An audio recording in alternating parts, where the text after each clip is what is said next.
Very good evening, students. Today we are going to discuss about electric field intensity inside and outside of a spherical cell of radius A. We look at the derivation. So consider a spherical cell of radius A which has charge q coulombs inside it. So now I am going to consider any point P inside and outside of this spherical cell and find out what is the value of electric field intensity at point P. So the point P may be at a distance r from the center. Suppose I am going to take the point P in the inside the surface. So at a distance of r. So the charge enclosed inside this will not be, there is no, because the spherical only having the total charge of q, so inside this there is no charge enclosed. So we can say according to Coulomb's law, the total charge enclosed will be equal to 0 when point P is lie inside the spherical cell. So the electric field intensity become, so according to Coulomb's law we can write closed integral of ds dot ds equal to 0, because there is no, actually according to Coulomb's law, closed integral of electric flux density into over the surface is equal to total charge enclosed.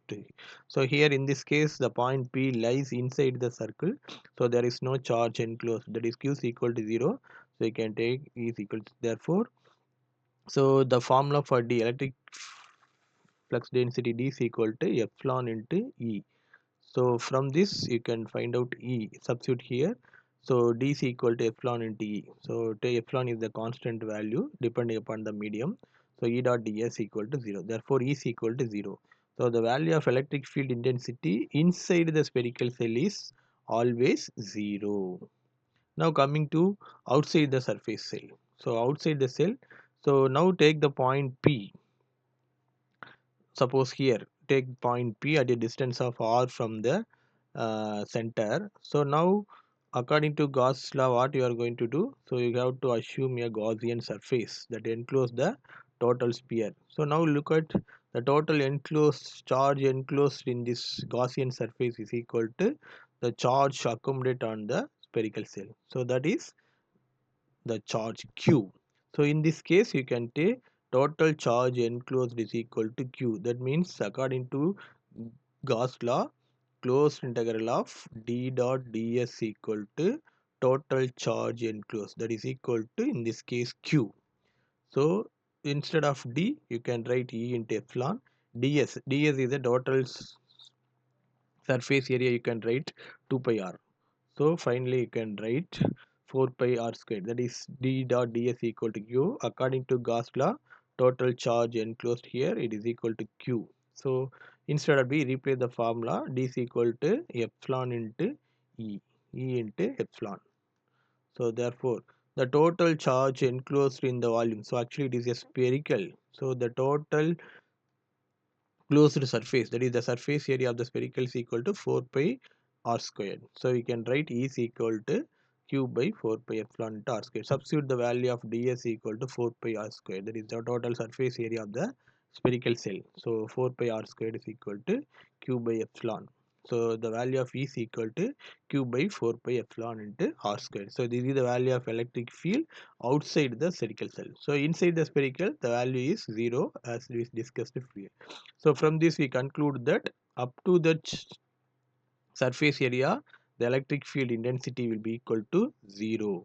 So when it reaches the surface, that is the maximum charge accumulated, so we will get the maximum electric field intensity at the surface of the spherical cell.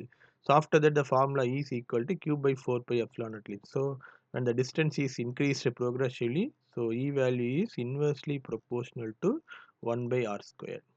So parabolically, the value of electric field intensity is decreasing. So it goes on decreasing and reaches 0 at the infinite distance. So this is the curve which shows the variations of electric field intensity with respect to charge, that is from center to infinite distance.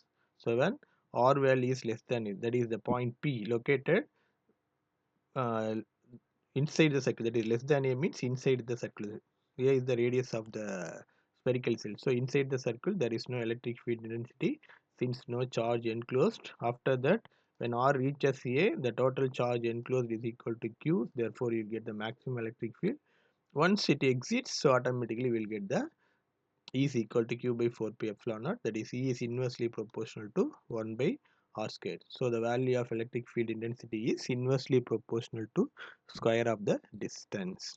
So this is the value of electric field intensity inside and outside of the spherical cell of radius A by using Gauss law we have proven. So next application we will see on tomorrow. Thank you.